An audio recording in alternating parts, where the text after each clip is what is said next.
right, so that's my number 4. All right. Your number 3. Let's do number 3. My number 3 is Hop Up the Magic School Bus.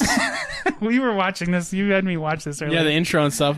The Magic School Bus is excellent, and I think Netflix is bringing it back. They should. Say. It's such an easy idea. Yeah, they should. And it's great for kids. It's learning. All the characters are so different, and they all like meld well together.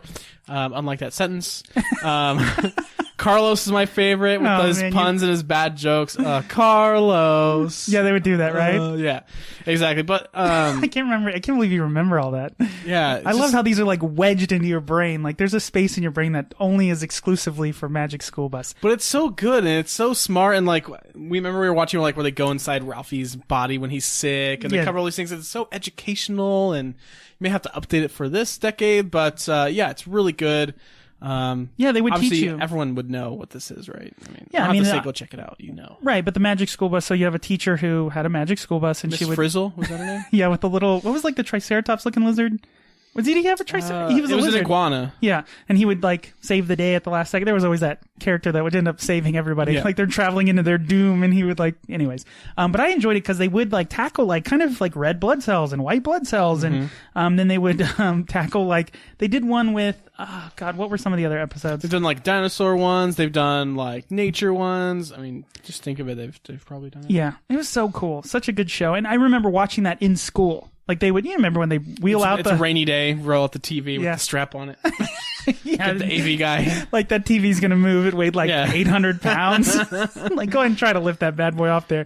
And the tracking at the beginning, always great. But yeah, definitely check it out. I'm really curious to see what Netflix does. I'm pretty sure. I mean, don't I wonder. I thought it was on PBS for a long time, so I wonder. Okay, so I wonder how they're working. I think Netflix bought the rights to it, and they're recreating the show. Yeah, they're doing a lot of that. I talked to Peabody and Sherman. They have a Netflix show, which is excellent, and so they could do a lot with this, even if they went with like a different animation style. Definitely, There's so many good kid cartoons on Netflix. But go ahead, David. What's your number 3? My number 3 is, we talked about this in your honorable mentions, the Spider-Man cartoon on Fox. Fantastic. I used to run home from school, literally like a run, because I think I got out of school at like 2 and it started at 2:30, and I would literally just sprint. People would be like, "Hey David, what are you doing this? Get out of the way! I gotta go watch Spider-Man." I remember being pissed missing the first 5 or 10 minutes of Power Rangers Galaxy when it was out because like you couldn't make it home in time. Come on, Buzz, let's go. Yeah, this is similar to like the X-Men show on Fox. This is what I consider like Spider-Man. This is the Spider-Man, like the voice, the character interactions, the mythos of Spider-Man. They got a little off the rails because I think they started to run out of like storylines to do. Yeah, and this was another one where they had like running storylines. I believe they did the Maximum Carnage series. They introduced a lot of side characters like Morbius, like, you know, a lot of like Firestar, like characters, Cloak and Dagger. Like there was a lot of characters that they introduced in this show that obviously were in the Marvel universe, but unless you were like a heavy Marvel kid. Well, same thing as the X-Men one, yeah. Right. So I enjoyed that part of it. And again, it was just such a thrill to watch.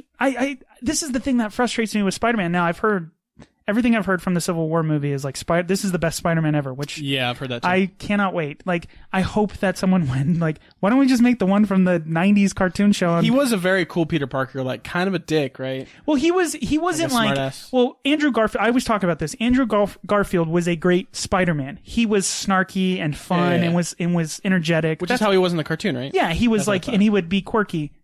And he was a terrible Peter Parker because he's way too good looking. He's not a nerd. Like, whereas Tobey Maguire was a fantastic Peter Parker, but not as a great, he was more corny Spider-Man.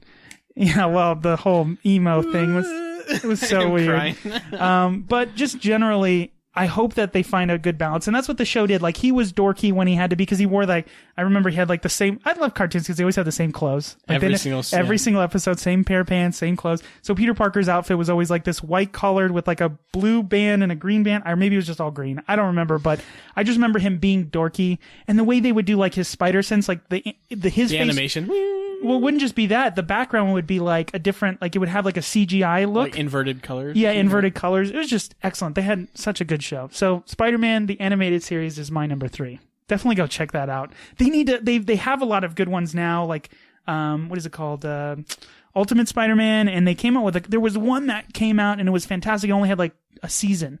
I can't remember what it was called, but it was great. They keep trying to do it. And they keep doing different animation. They just need to go back to this. Just make this. Well, once Marvel Spider-Man comes out and everyone realizes how good it is, they'll probably do something else with it. Yeah, I just can't imagine. How do you mess up Spider-Man? That's my thing. Like, just put him on a screen. Could you put too many villains in one movie? Yeah, I know. All right, so let's move on to number 2. My number 2. Number 2 of top cartoon as a kid. Go ahead. Love this show. It spawned other shows as well, but it's the